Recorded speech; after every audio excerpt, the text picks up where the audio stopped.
খাদ্য শৃঙ্খলে কিভাবে সাপ এবং ঈগল একই রকম তা ব্যাখ্যা করো। যে খাদ্য শৃঙ্খলে সাপ এবং ঈগল উভয়ই উপরের স্তরের খাদক। কি কারণে সাপ এবং উপরের স্তরের খাদক? সাপ খাদ্য হিসাবে এর নিচের স্তরের প্রাণী ব্যাঙ, ইঁদুর, ঘাসফড়িং ইত্যাদি খায়। তার মানে আমরা যদি একটা ব্যাঙের কথা চিন্তা করি তাহলে ব্যাঙটাকে খায় হলো সাপ।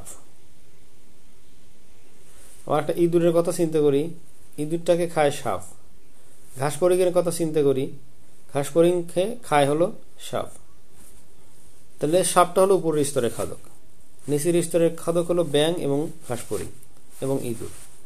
একইভাবে ঈগলও নিচের স্তরের সাপ, ইঁদুর, ব্যাঙ, ঘাসফড়িং ইত্যাদি খায়। তাহলে আবার এখানে আবার আমরা কি বলতেছি, ঈগল তার নিচের স্তরের প্রাণী যেমন সাপ, ইঁদুর, ঘাসফড়িং, ব্যাঙ ইত্যাদি খায়। তার মানে হলো যে ঘাসফড়িং খায় হলো ব্যাঙ, বা ব্যাঙ খায় হলো সাপ, আবার সাপকে খায় হলো ঈগল।